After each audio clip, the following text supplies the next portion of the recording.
नमस्कार विद्यार्थी मित्रांनो, पार्थ सायन्स अकॅडमी या यूट्यूब चॅनलवर आपलं सर्वांचं स्वागत आहे. मागच्या व्हिडिओमध्ये आपण स्टडी करत होतो स्ट्रक्चर ऑफ अँथर. अँथरचं स्ट्रक्चर नक्की काय आहे. अँथरचा टीएस घेतल्यानंतर आपल्याला सेलचे लेयर्स कसे कसे दिसतात, अँथरचं फंक्शन काय आहे, हे सगळं आपण स्टडी केलं. Today we have going to discuss the development of male gametophyte. Male गॅमेटोफाइटचं डेव्हलपमेंट हे कसं होतं हे आजच्या लेक्चरमध्ये आपल्याला डिस्कस करायचं आहे. आजच्या व्हिडिओमध्ये आपण बघणार आहोत की मायक्रोस्पोरोजेनेसिस म्हणजे काय,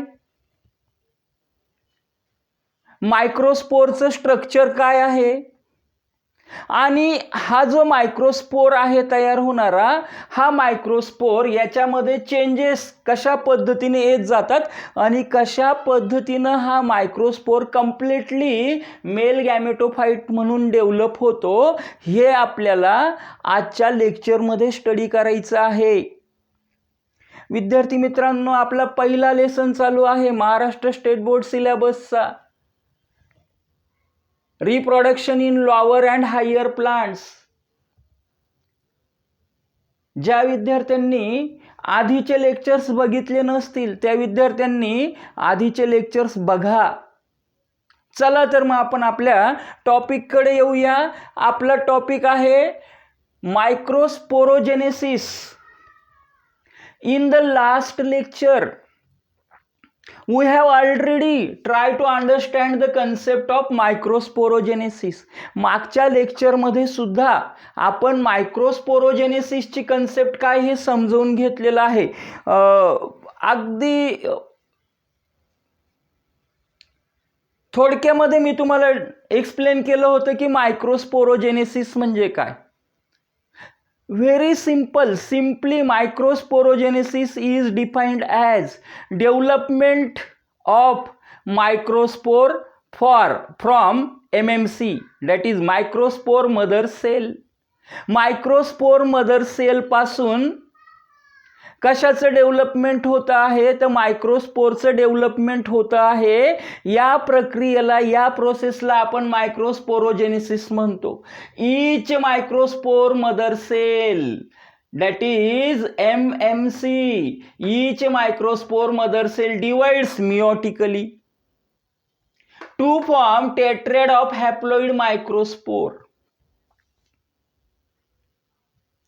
प्रत्येक जी MMC आहे ही मिओटिकली डिवाइड होणार आहे, म्हणजे यामध्ये होणारी जी प्रोसेस आहे सेल डिव्हिजनची ही असणार आहे मिओसिस. मिओटिकली डिव्हिजन होते म्हणजेच या ठिकाणी होतंय meiosis to form tetrad of haploid microspore. कारण ही जी MMC आहे मायक्रोस्पोर मदर सेल आहे ही बेसिकली डिप्लॉइड नेचरची आहे. आपल्याला माहिती आहे की जर्मिनेटिव्ह sale, the cell which become participated in the process of fertilization, that cell must be haploid in nature. Haploid असणं म्हणजे काय आहे आणि डिप्लॉइड असणं म्हणजे काय आहे हेही आपण एक्सप्लेन केलेलं आहे मागच्या लेक्चर्समध्ये. एकदा बघा तुम्ही, ते सर्व समजेल तुम्हाला. हॅप्लॉइड सेल आहे म्हणजे काय, it carries only a single set of chromosome. Haploid असतो मायक्रोस्पोर असेल किंवा मेगास्पोर असेल. The cell which become participated in the process of fertilisation, that cell is known as male gamete or female gamete, and male gamete or female gamete must be haploid, means it carry only a single set of chromosome. फक्त आणि फक्त क्रोमोझोमचा एकच set carry करणारी ही sale असते, म्हणून या सेलला आपण हॅप्लॉइड सेल म्हणतो. That's why each microspore mother cell divides meiotically to form tetrad of haploid microspore. Here microspore mother cell is diploid in nature, and after the meiosis the haploid microspore become arises or develop. Microspore in simple language it is also called as pollen grain. मायक्रोस्पोरलाच आपण pollen grain असं म्हणतो. Then how we define very simply this definition. हीच definition आपण अजून simple लँग्वेजमध्ये कशा पद्धतीने डिफाईन करू शकतो. Formation of microspores means pollen grains takes place inside the microsporangia or pollen sack. हे जे मायक्रोस्पोर्स आहे म्हणजे पोलन ग्रेन्स आहे, कालच्या म्हणजेच मागच्या लेक्चरमध्ये आपण स्टडी केलं होतं. स्ट्रक्चर ऑफ अँथर ज्यावेळेला आपण स्टडी करत होतो त्यावेळेला आपण लर्न केलं की हे जे मायक्रोस्पोर आहे म्हणजेच पोलन ग्रेन्स आहे हे कुठे डेव्हलप होता. Pollen grains are develop in the pollen sac, in the pollen chamber, in the sporangium, and pollen chambers are located inside the anther. pollen chamber जे आहे विद्यार्थी मित्रांनो कुठे लोकेट झालेले आहे तर अँथरच्या आतमध्ये लोकेट झालेले आहे. जर पोलन चेंबर अँथरच्या आतमध्ये लोकेट झालेले आहे म्हणजेच formation of microspore means pollen grain takes place inside the microsporangia or pollen sac. This whole process is known as microsporogenesis. या पूर्णच्या पूर्ण प्रक्रियेला आपण मायक्रोस्पोरोजेनेसिस म्हणतो. The formation of pollen grains takes place inside the pollen sac or sporangium. This process is called as microsporogenesis. या प्रोसेसला आपण microsporogenesis असं म्हणतो. Simply microspores are also known as pollen grains. Simply आपण मायक्रोस्पोरला पोलन ग्रेन असं सुद्धा म्हणतो. म्हणजे तुमच्या लक्षात यायला सोपं होईल. हे जे पोलन ग्रेन्स आहे pollen grains consist 2 male gametes which are participating in the process of fertilization. Pollen grains मध्ये 2 मेल गॅमेट्स आहे. दोन मेल गॅमेट्स आहे की जे कशाच्या प्रोसेसमध्ये पार्टिसिपेट करणार आहे. फर्टिलायझेशनच्या प्रोसेसमध्ये, सेक्शुअल रिप्रोडक्शनच्या प्रोसेसमध्ये पार्टिसिपेशन करणार आहे. That's why pollen grain is one of the very important structure in the sexually reproducing plants. Sexually reproducing plants मध्ये त्याचमुळं पोलन ग्रेन हे अतिशय महत्त्वाचं असं स्ट्रक्चर आहे. हे जे पोलन ग्रेन्स आहे हे पोलन ग्रेन्स त्यालाच आपण मायक्रोस्पोर म्हटलं. ॲक्च्युली मायक्रोस्पोरचं स्ट्रक्चर काय आहे, मायक्रोस्पोर नक्की काय आहे. मायक्रोस्पोरची जे काही फिजिओलॉजी आहे, जी काही त्याचं स्ट्रक्चर आहे, एक्सटर्नल कॅरेक्टर किंवा एक्सटर्नल स्ट्रक्चर असेल, इंटरनल स्ट्रक्चर असेल, नक्की काय आहे हे आपल्याला स्टडी करायचं. That's why structure of microspore. Microspore consist or microspore means pollen grain is non motile haploid unicellular with single nucleus. मायक्रोस्पोरलाच आपण पोलन ग्रेन म्हणतो. पोलन ग्रेन कसा आहे, pollen grain is non motile. सगळ्यात महत्त्वाचं आहे नॉन मोटाइल आहे म्हणजे काय आहे. नॉन मोटाइल म्हणजेच it can't be move from one location to the another location. Pollen grain हे स्वतःहून मूवमेंट करू शकत नाही. That's why pollen grain are non motile. म्हणून आपण पोलन ग्रेनला म्हटलं non motile. Pollen grain is haploid means the nucleus of the pollen grain. Inside the pollen grain 2 male gametes are present.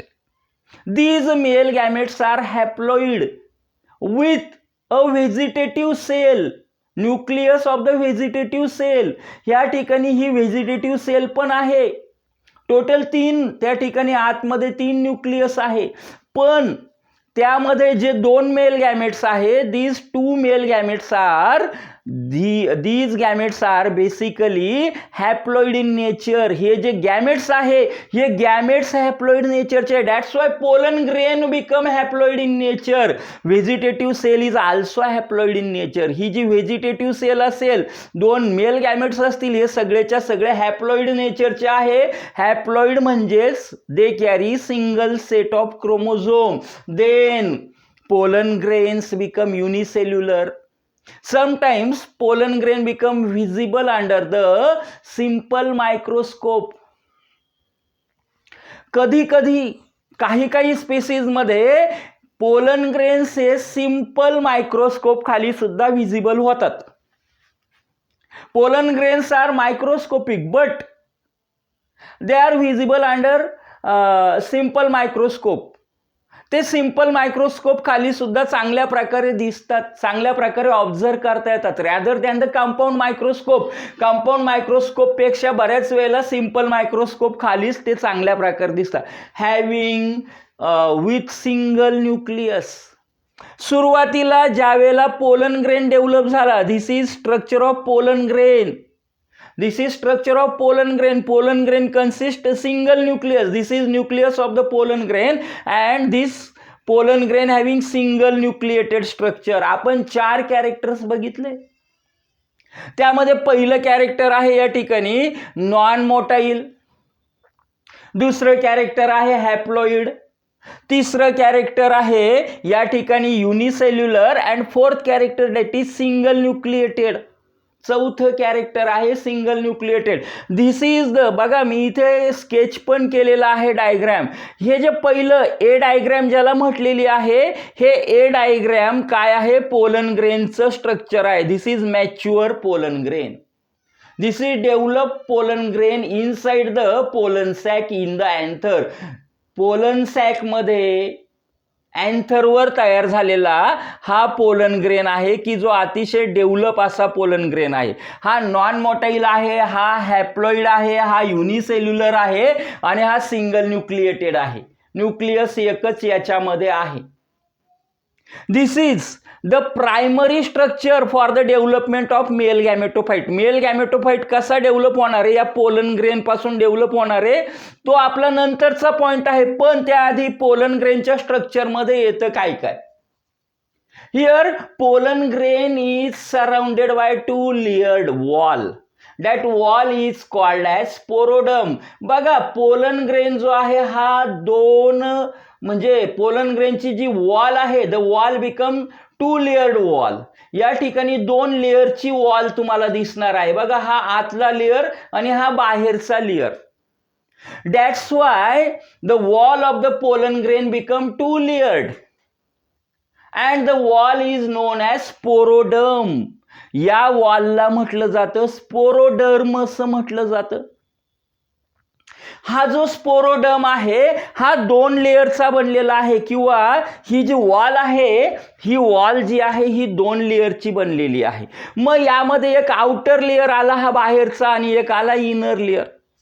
Outer layer is called as exine. हा जो बाहेरचा layer आहे प्रत्येक ठिकाणी प्रत्येक फिगरमध्ये तुम्हाला दिसणार आहे. The outer layer is called as exine. Outer लेयरला आपण काय म्हणतो, आउटर लेयरला आपण म्हणतो exine. Exine is, it is become thick. The exine is thick. Why this outer layer is thick? Because it is working as a protective layer. हा जो outer layer आहे, हा जो एक्झाइन आहे, हा प्रोटेक्टिव्ह लेयर म्हणून काम करतो आणि म्हणूनच हा एक्झाइन कसा आहे, थिक आहे. बट फक्त थिक असून चालणार नाही, because many types of biotic components that maybe degrade this layer or degrade the pollen grain.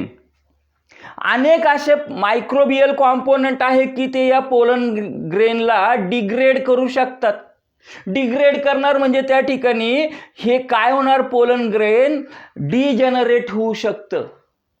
खराब होऊन जाईल ते पोलन ग्रेन जर त्याला मायक्रोबियल इन्फेक्शन झालं तर. आणि मायक्रोबियल इन्फेक्शन होताना या आउटर लेअर मधूनच होईल. मग तो लेअर थिक असला काय आणि थिन असला काय, काही फरक पडणार नाही. आणि जर असं होत राहिलं की मायक्रोबियल इन्फेक्शन जर डायरेक्ट पोलन ग्रेन पर्यंत पोहोचलं तर त्या प्लांट स्पेसीजला सर्वाइव्ह करणं अवघड आहे. नेक्स्ट जनरेशन, नवीन पुढची जनरेशन तयारच होणार नाही. आणि म्हणून या ठिकाणी सर्वाइव्ह करता यावं यासाठी हा जो आउटर लेअर आहे हा फक्त थिक असून चालणार नाही. It must be made up from non biodegradable substances. That's non-biodegradable substance is known as sporopollenin. It is a very specialized substance which become produced in the exine. Basically, exine is made up of non-biodegradable substance called as sporopollenin.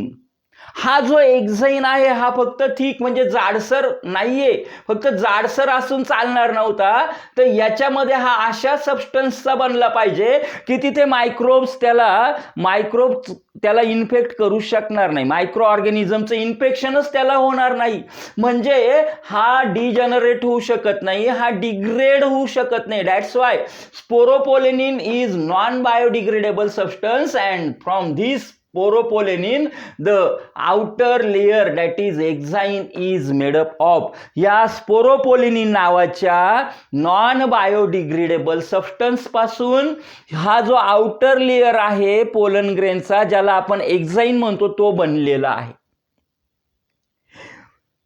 At some places हा जो exine आहे बघा या ठिकाणी लक्ष द्या. At some places exine is very thin areas. These areas are known as germ pore. इथं दाखवलेले मी, जसं या पॉइंटला बघा इथे हा जो एक्झाईन आहे हा इथं थिकनेस आहे, पण इथं मध्ये दाबल्या गेला, पुन्हा इथून वरती आला. म्हणजे इथे काय झालं या पॉइंटला की अतिशय थिन झालं. हे जे बाहेरचं आउटर कव्हर आहे अतिशय थिन झालं. या पॉइंटला झालं, या पॉइंटला झालं, या पॉइंटला झालं.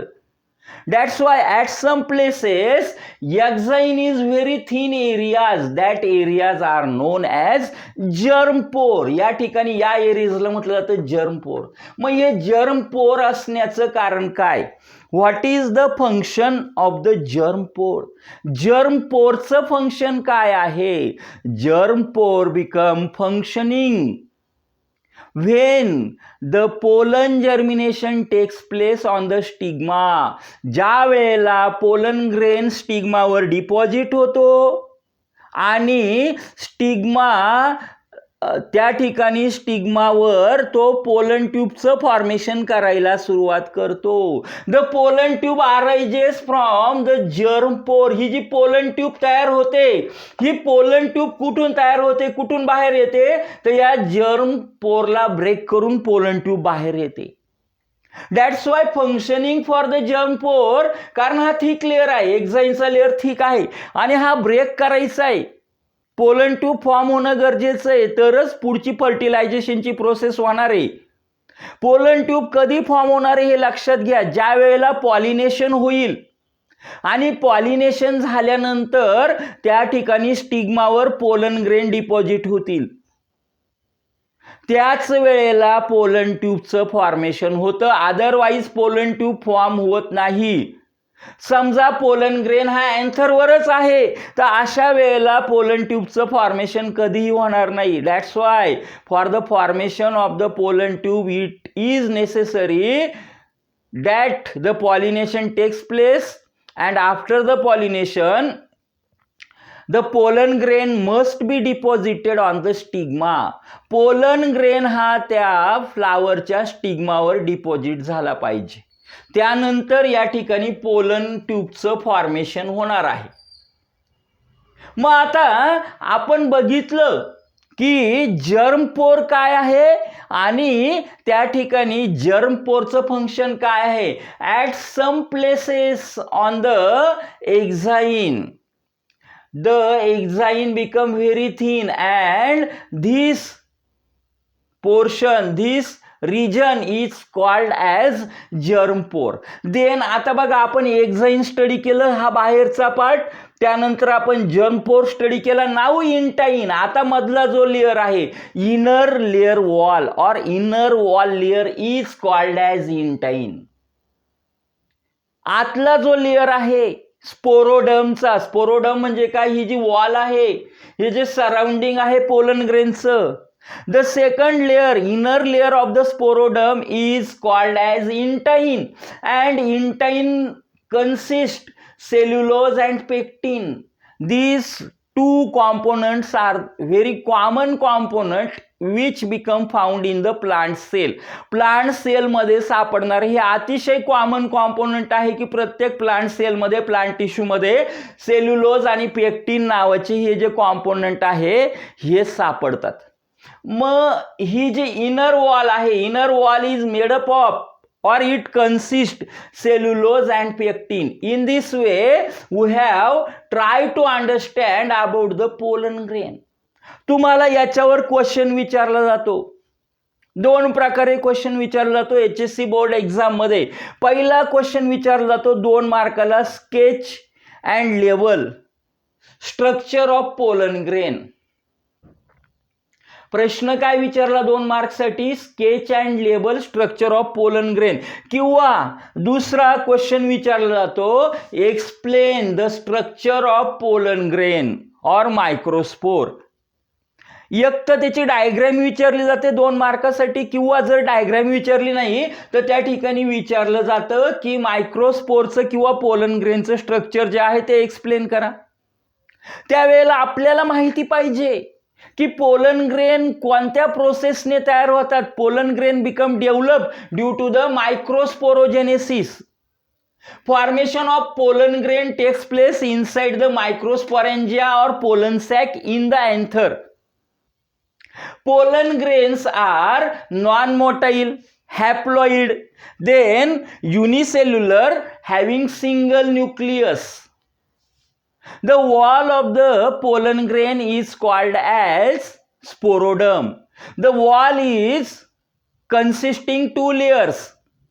The outermost layer is called as exine. Exine is protective in nature. It is thick. Exine is made up of sporopollenin, a non-biodegradable substance. At some points, the exine become very thin, and these points, these regions are called as germ pore. Germ pore is functioning for the formation of pollen tube after fertilization or after deposition of the pollen grain on the stigma. The inner layer of the wall, the inner layer of the sporodome is called as intine. Intine is made up of. Intine कशाचा बनलेला आहे? It is made up of cellulose and pectin. Now inside the pollen grain, या pollen ग्रेनच्या आतमध्ये काय आहे? It consists abundant cytoplasm and a single nucleus. Single nucleated आहे ना, म्हणून या ठिकाणी हा सिंगल न्यूक्लियस दिसतोय आपल्याला. आणि हे जे डॉट डॉट दिसत आहे सगळे, हा सगळा सायटोप्लाझमचा एरिया आहे किंवा सायटोप्लाझम आहे, सायटोप्लाझमिक मॅट्रिक्स आहे. In this way this is the structure of pollen grain. लक्षात ठेवा, अतिशय सोपे पॉइंट्स आहे. 4च पॉइंट आहे, 4 ते 5 पॉइंट मध्ये तुम्हाला हे एक्सप्लेनेशन काय करायचंय, लिहायचंय विद्यार्थी मित्रांनो. त्यासाठी तुम्हाला मी पुन्हा पुन्हा सांगतो की कधी कधी आपल्याला एकदा ऐकून लक्षात येत नाही, दोनदा ऐकून लक्षात येत नाही, त्यावेळेला आपल्याला पुन्हा पुन्हा ऐकावं लागतं. आपला जो बायोलॉजी हा विषय आहे ना, हा विषय भरपूर ऐकण्याचा विषय आहे. ज्या वेळेला आपण त्याला भरपूर ऐकू त्यावेळेला आपल्या बेसिक कन्सेप्ट पक्क्या होणार आहे. आणि म्हणून या बेसिक कन्सेप्ट पक्क्या होण्यासाठी तुम्हाला डे टू डे, रोजच्या रोज लेक्चर्स हे ऐकले पाहिजे. आणि रोजच्या रोज तुम्हाला हे लेक्चर्स अतिशय सहजपणे फ्री ऑफ कॉस्ट उपलब्ध होत राहणार आहे. आणि त्यासाठी पटकन तुम्ही काय करा, आपल्या चॅनलला, आपल्या यूट्यूब चॅनलला सबस्क्राईब करा, लाईक करा, शेअर करा, की जेणेकरून तुम्हाला नोटिफिकेशन मिळत राहतील आणि तुमचा जो स्टडी आहे हा स्टडी अप टू डेट राहील. आणि यासाठी सगळ्यात महत्त्वाचं आहे की तुम्ही सबस्क्राईब करा आणि तुमच्या बाकीचे जे काही वर्गमित्र असतील त्यांनाही सांगा, त्यांनाही इंट्रोडक्शन करून द्या या चॅनलचं. बघा, मग आपल्याला पुढे यायचं आहे आणि पुढे हे जे मायक्रोस्पोरचं स्ट्रक्चर आहे, पोलन ग्रेनचं स्ट्रक्चर आहे, आपण शिकलो, आपण लर्न केलं की मायक्रोस्पोरोजेनेसिस झालं. कुठे झालं? अँथरमध्ये मायक्रोस्पोरोजेनेसिस झालं. आणि मग एकदा की अँथरमध्ये मायक्रोस्पोरोजेनेसिस झालं, तो ज्या वेळेला डेइस्कन्स घडलं, dehiscence means region of dehiscence from which the pollen grains come outside from the anther, and when the dehiscence become completed, then the next process starts. पुढची प्रोसेस सुरू होते. Here development of male gametophyte. सगळेच pollen grain हे male gametophyte म्हणून develop होतील असं नाही. Only few pollen grains, because most of the pollen grains become wasted. बरेचसे जे पोलन ग्रेन्स आहे हे पोलन ग्रेन्स वेस्ट होतात, वेस्ट जातात. But few pollen grains become pollinated by the pollinating agents. हे जे फ्यू काही पोलन ग्रेन्स आहे यांचं पॉलिनेशन होतं. These pollen grains become shifted from anther to the stigma of the flower by the pollinating agent. Pollinating agent जे आहे ते काय करतात, या पोलन ग्रेनला शिफ्ट करतात.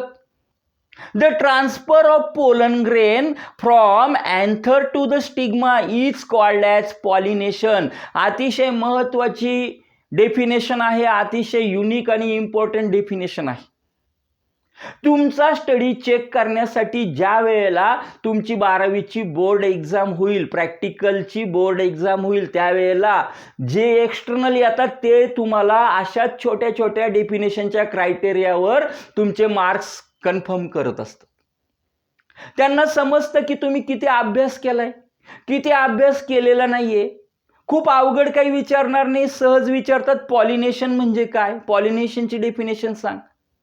त्यावेळेला आपल्याला कॉन्फिडेंटली सांगता आलं पाहिजे. अतिशय सोप्या टर्म्स आहे आणि म्हणून म्हणतो the transfer of pollen grain from anther to the stigma is called as pollination. ज्या वेळेला पॉलिनेशन झालं त्यानंतर then when the pollen grain become deposited on the stigma of the flower, then the process of development of male gametophyte starts. ज्या वेळेला pollination झाल्यानंतर pollen grain हा त्या फ्लावरच्या स्टिग्मावर deposit झाला, त्याच वेळेला काय होतं, मेल गॅमेटोफाइटच्या डेव्हलपमेंटची प्रोसेस ही सुरू होते. Pollen grain marks the beginning of the male gametophyte. Here pollen grain तयार झाला म्हणजे ही पॉसिबिलिटी क्रिएट झाली की पॉलिनेशन होणारे हा कोणत्या तरी फ्लावरच्या स्टिग्मावर त्या ठिकाणी जाऊन बसणारे पॉलिनेटिंग एजंट त्याला नेणार आहे. त्यानंतर मेल गॅमेटोफाइटच्या डेव्हलपमेंटची प्रोसेस सुरू होते. पोलन ग्रेन हे एक वेगळं स्ट्रक्चर आहे आणि पोलन ग्रेन पासून डेव्हलपमेंट होणं, कशाची, मेल गॅमेटोफाइटची डेव्हलपमेंट होणं, हा एक अजून पुढची स्टेप आहे. मग development of the male gametophyte, the pollen grain undergoes first mitotic division to produce bigger vegetative cell and small generative cell. दोन प्रकारच्या सेल्स या ठिकाणी पोलन ग्रेनच्या आतमध्ये तयार होतात. This is structure of matured pollen grain. आता हा पोलन ग्रेन इथं बी पासून ज्या डायग्राम आपण स्टडी करणार आहोत, ए ची जी डायग्राम आहे, this diagram become the complete mature pollen grain. Now this pollen grain become transfer on the stigma by the process of pollination, and after the transfer on the stigma, the sequential changes takes place in the pollen grain for the development of male gametophyte. या ठिकाणी बी झाला, C झाला, D झाला, E, F ह्या ज्या diagram आहे ह्या mail गॅमेटोफाइटचं developmental stages आहे, सिक्वेन्शियल स्टेजेस आहे. कशा प्रकारे पोलन ग्रेन पासून मेल गॅमेटोफाइटची डेव्हलपमेंट होते. Here the pollen grain undergoes first mitotic division to produce vegetative cell and generative cell. या ठिकाणी पोलन ग्रेन मध्ये पहिली मायटोटिक डिव्हिजन होते. हा जो पोलन ग्रेन आहे बघा, हा जो पोलन ग्रेन आहे, ज्या वेळेला पॉलिनेशन झालं, स्टिग्मावर डिपॉझिट झाला, त्यावेळेला पहिली मायटोटिक डिव्हिजन झाली.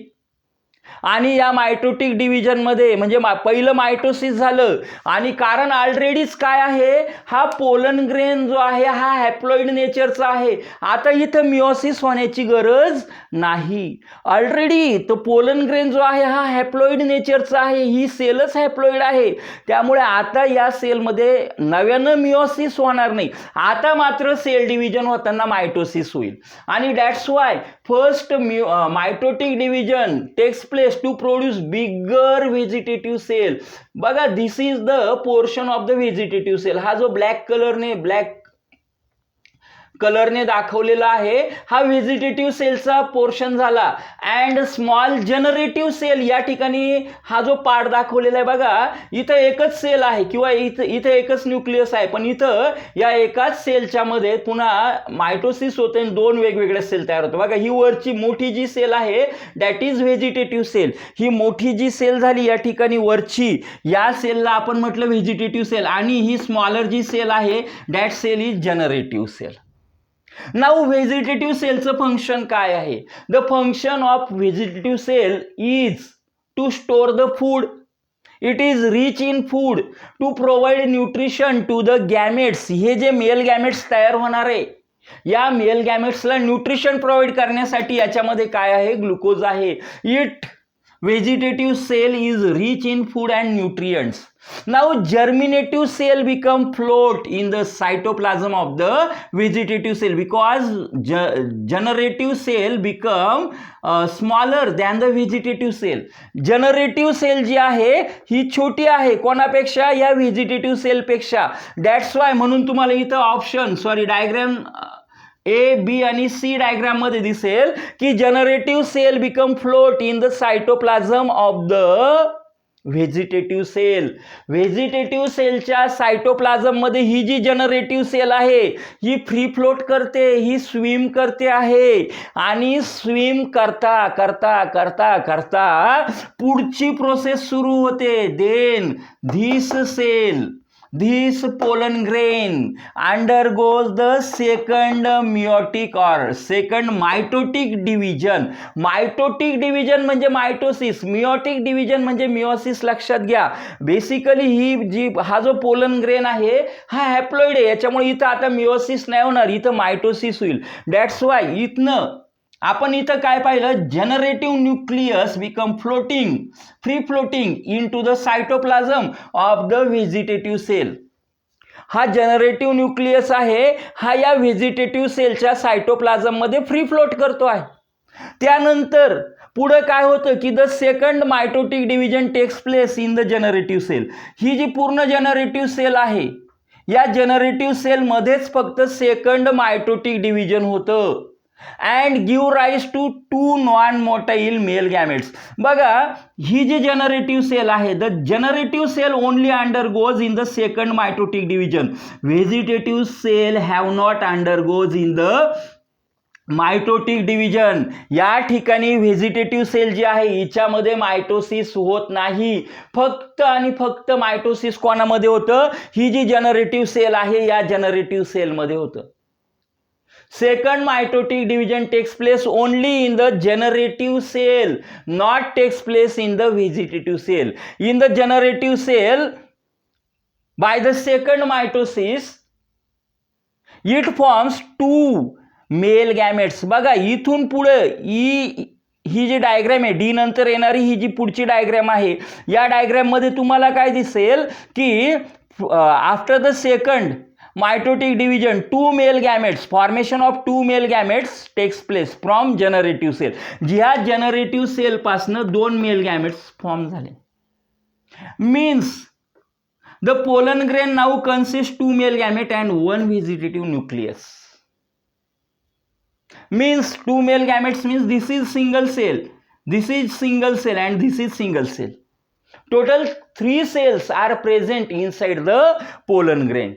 These 3 cells are haploid in nature. या तीनही सेल्स कशा आहे? हॅप्लॉइड नेचरच्या आहे.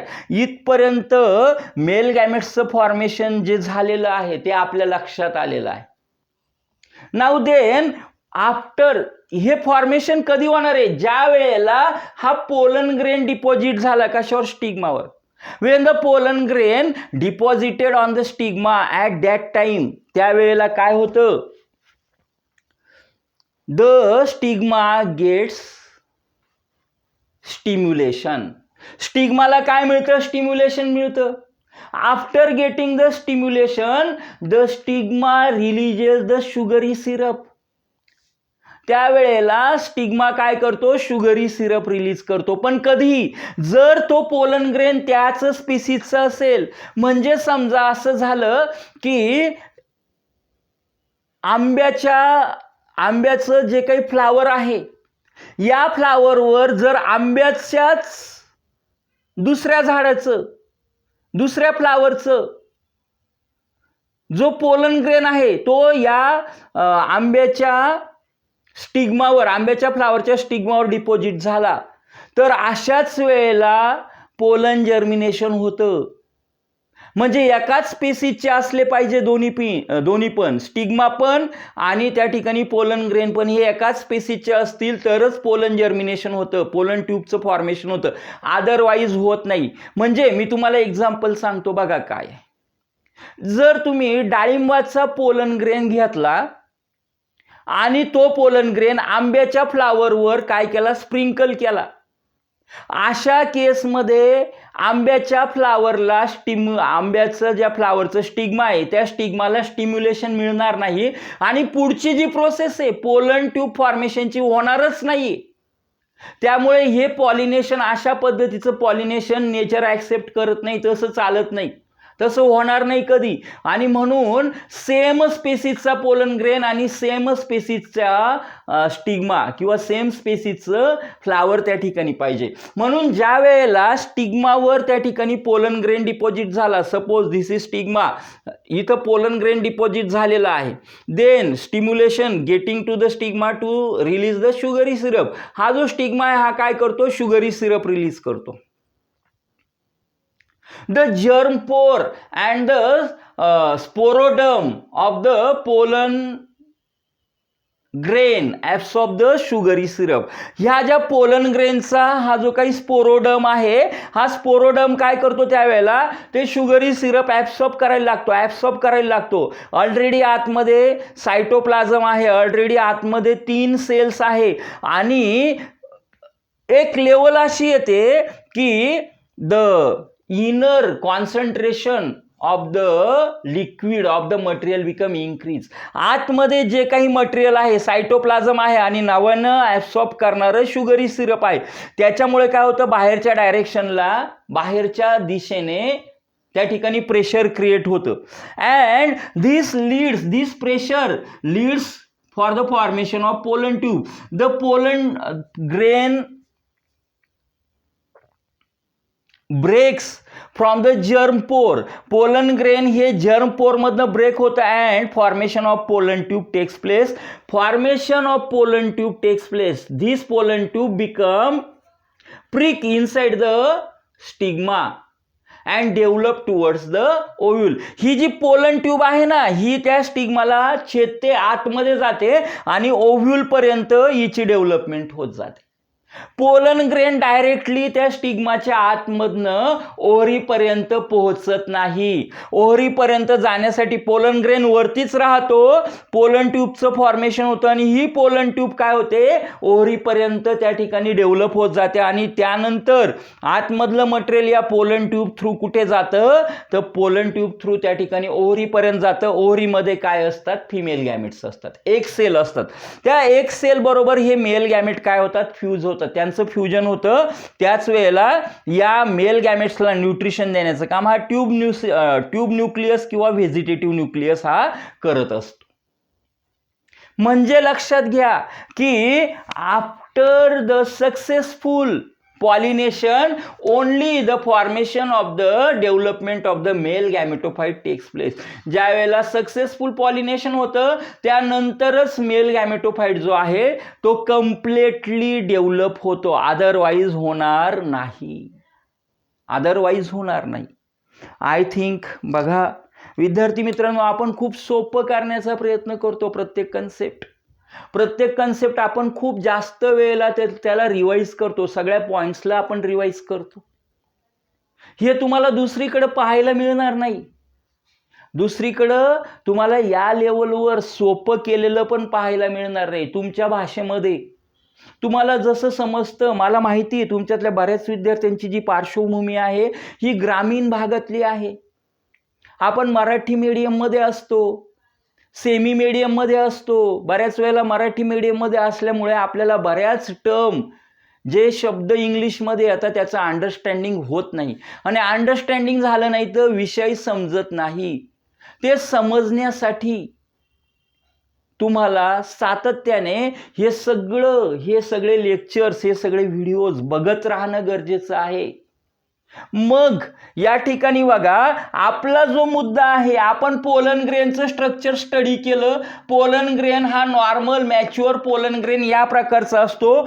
तिथून आपल्याला मेल गॅमेटोफाइटचं डेव्हलपमेंट कसं होतं हे बघायचं, हे स्टडी करायचंय. Now, when the pollen grain become deposited on the stigma by the process of pollination, the formation of male gametophyte starts. हा नॉर्मल पोलन ग्रेन आहे, मॅच्युअर पोलन ग्रेन आहे, आणि हा पोलन ग्रेन स्टिग्मावर डिपॉझिट झाला. तिथून पुढं ह्या ज्या काही सिक्वेन्शियल डेव्हलपमेंटच्या स्टेजेस आहेत त्या येतात. First of all, the pollen grain undergoes mitotic division to produce bigger vegetative cell and smaller generative cell. The vegetative cell is rich in the food and nutrients.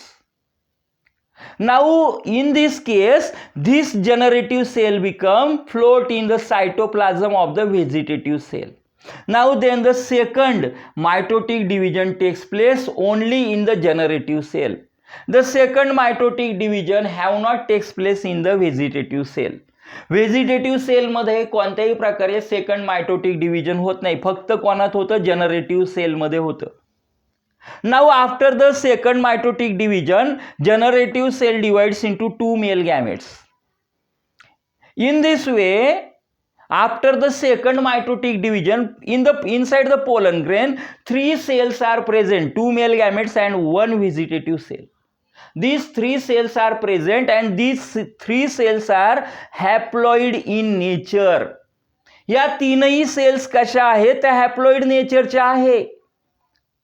Then when the stigma getting stimulation, it secrete the sugary syrup. That sugary syrup become absorbed by the pollen grain, and due to the absorption the internal pressure of the pollen grain increases, and from the germ pore it become break, and from this breaking the pollen tube formation takes place.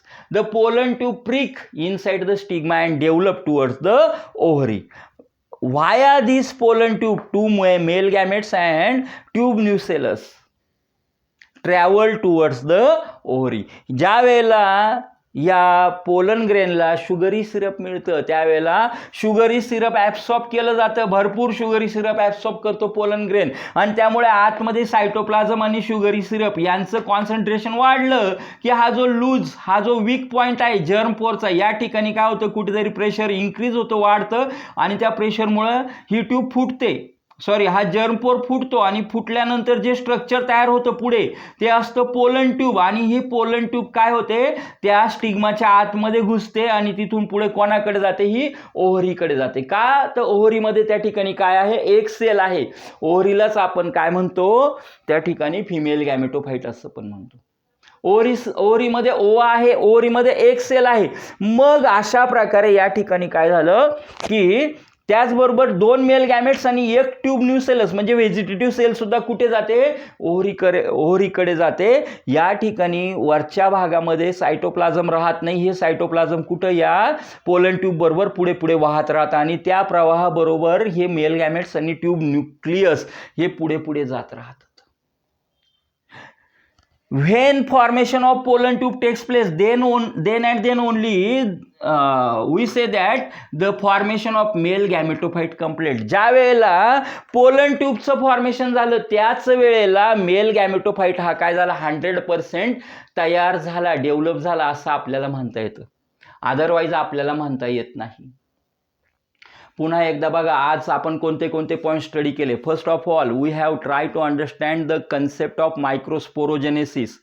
मायक्रोस्पोर्स are also called as pollen grains. Formation of pollen grain inside the sporangium is called as microsporogenesis. Pollen ग्रेनचं microsporangium मध्ये formation होणं या प्रक्रियेला microsporogenesis असं म्हटलं जातं. Microsporogenesis takes place inside the anther. Microsporogenesis कुठे होतं, अँथरच्या आतमध्ये होतं. Then the pollen grain, this is the structure of pollen grain consist. The pollen grain become non-motile, it become haploid, it become single nucleated and the pollen grain become unicellular. pollen grain कसा आहे, structure of pollen grain. Pollen ग्रेनचं structure कसं आहे विद्यार्थी मित्रांनो, सगळ्यात पहिल्यांदा लक्षात ठेवा. The structure of pollen grain, the pollen grain become non motile म्हणून पॉलिनेशनची गरज भासते. पोलन ग्रेन हा नॉन मोटाईल आहे. सेकंड, इट बिकम हॅप्लॉइड, तो हॅप्लॉइड नेचरचा आहे म्हणजे it carry single set of chromosome. तिसरं, इट इज युनिसेल्युलर, तो युनिसेल्युलर आहे. And the pollen grain become single nucleated, त्याच्यामध्ये एकच न्यूक्लियस आहे कारण तो युनिसेल्युलर आहे. Now the pollen grain is surrounded bye a wall and the wall is called as sporodom. The wall is made up of 2 layers. The outer layer is called as exine. Exine is thick. बाहेरचा जो layer आहे त्या लेअरला आपण exine म्हणतो. आणि exine हे कसं असतं विद्यार्थी मित्रांनो, एक्झाईन थिक असतं. एक्झाईन थिक का बरं असतं, आलं लक्षात आता, का बरं असतं की for the purpose of protection of the pollen grain. Pollen ग्रेनचं त्या ठिकाणी प्रोटेक्शन झालं पाहिजे यासाठी the exine become thick. The exine become also thin at some parts, at some locations. That location, that region is called as, त्या regionला म्हटलं जातं germ pore. Germ pore then functioning for the formation of, play a very important role in the formation of pollen tube. हा germ pore पुढे जाऊन pollen ट्यूबच्या formation मध्ये महत्वाचा असा रोल प्ले करतो. Then the exine is made up of a non-biodegradable substance that is called as sporopollenin. हा exine sporopolleninचा बनलेला असतो. Then the internal layer, then the inner layer of the wall is called as intine, and intine basically made up of cellulose and pectin. These are 2 common components which are found in the plant cell. Now then development of the male gametophyte. Now this is the developed mature pollen grain which become developed inside the anther. Now this pollen grain become undergoes the pollination process. The pollinating agent shift this pollen grain on the stigma of the flower. Pollinating agent जे आहे ते या pollen ग्रेनला फ्लावरच्या स्टिग्मावर shift करतात. जसंही ते स्टिग्मावर shift करतात, then instantly the development of male gametophyte starts. And here the first of all the pollen grain undergoes first mitotic division. Mitotic division means mitosis. इथे meiosis होत नाही, इथं मायटोसिस होतं. कारण ऑलरेडीच पोलन ग्रेन कसं आहे, हॅप्लॉइड नेचरचा आहे. त्याच्यात ऑलरेडीच एकच सेट आहे क्रोमोझोमचा. आता पुन्हा त्याच्यामध्ये कुठं तो त्या एक सेटमध्ये पुन्हा अजून काय वेगळं डिवायडेशन होणार नाही. म्हणून याच्यामध्ये मायटोटिक डिव्हिजन होते, म्हणजेच मायटोसिसच होतं. नॉर्मल मायटोसिस होतं, मिओसिस होत नाही, ऑलरेडी ते हॅप्लॉइड आहे. That's why it undergoes first mitotic division to produce bigger vegetative cell and smaller generative cell. The generative cell become float in the cytoplasm of the vegetative cell. बघा vegetative sale मोठी आहे, generative sale छोटी आहे. पहिल्या मायटोसिसमध्ये या ठिकाणी या दोन सेल तयार होतात. त्याच्यामध्ये ही जी छोटी जनरेटिव्ह सेल आहे ही या सायटोप्लाझममध्ये, कोणाच्या सायटोप्लाझममध्ये, व्हेजिटेटिव्ह सेलच्या सायटोप्लाझममध्ये काय करते, फ्लोट करते. Then second mitotic division takes place. In the second mitotic division only the generative cell undergoes mitosis. फक्त जनरेटिव्ह सेल ही मायटोसिसमध्ये जाते. Vegetative cell haven't undergoes the mitosis. Vegetative सेलमध्ये मायटोसिस होत नाही. After completion of the second mitotic division it leads to formation of two male gametes from the generative cell. Generative सेलचे दोन तुकडे होतात, सारखे तुकडे होतात आणि त्यापासून दोन वेगवेगळ्या सेल तयार झाल्या. That cells are called as male gametes. Now after the formation of male gametes, simultaneously the process of absorption of the sugary syrup from the stigma takes place in the pollen grain. त्याच वेळेला स्टिग्माकडनं sugary syrup absorb करण्याचं काम सुद्धा चालू राहतं pollen ग्रेनचं. आणि त्यामुळे या ठिकाणी काय होतं, आतमध्ये with cytoplasm sugary syrup concentration increases. या सायटोप्लाझम बरोबरच sugary syrup increase the concentration and increase the pressure to the outward direction. आतमधनं बाहेरच्या डायरेक्शनला प्रेशर क्रिएट करतं. Now due to this pressure from the germ pore the pollen grain breaks and the formation of pollen tube takes place. This pollen tube prick inside the stigma. ह्या pollen tubeचं formation होतं आणि ही pollen tube त्या स्टिग्माच्या आतमध्ये घुसते. Now this pollen tube develop towards the ovary. pollen tube ही ओव्हरीकडे develop होणार आहे. and via this pollen tube two male gametes and this vegetative cell means called as tube nucleus, they travel towards the female gametophyte means towards the ovary. ओव्हरीकडे यांचं travelling होणार आहे.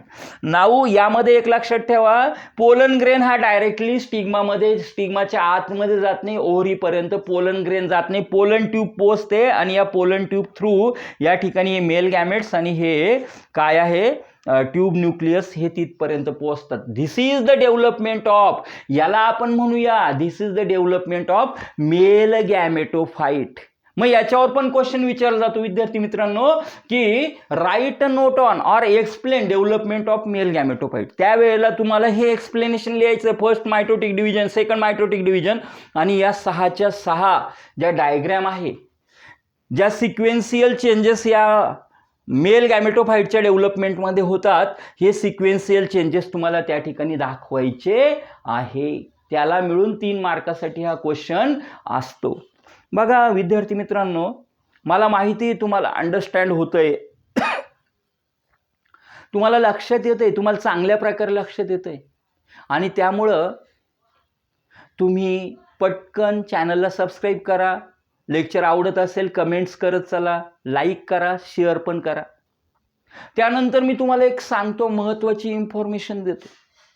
तुम्ही ज्या वेळेला बघतात लेक्चर बघतात त्यावेळेला तुम्ही अंडरस्टँडिंग करायचंय, मला बेसिक समजून घ्यायचंय. या पद्धतीने तुम्ही लेक्चर बघा, त्याच वेळेला आपल्याला ते लक्षात येईल.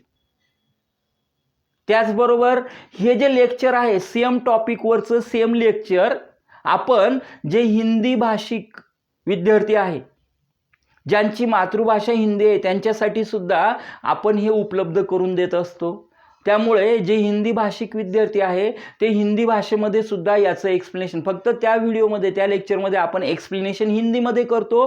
त्यामुळे ते विद्यार्थीसुद्धा हिंदीमध्ये पूर्ण स्टडी करू शकतात. जो हिंदी भाषिक स्टूडेंट्स है उनके लिए same point same explanation Hindi में रहता है. वो भी वीडियो मराठी के बाद आती है, तो वो आप देखो, उस वीडियो को देख के भी आप अपना स्टडी जो है वो अच्छा कर सकते हो. ठीक है. आजचा आपला पॉइंट होता या ठिकाणी दॅट इज मायक्रोस्पोरोजेनेसिस, देन या ठिकाणी डेव्हलपमेंट ऑफ मेल गॅमेटोफाइट. जो नेक्स्ट पॉईंट आहे बुकमध्ये आलेला तो आपण आपल्या येणाऱ्या पुढच्या लेक्चरमध्ये घेणार आहोत. तोपर्यंत have a nice day to all of you, good day to all of you, and thanks a lot for watching this lecture, for watching this video. Thank you.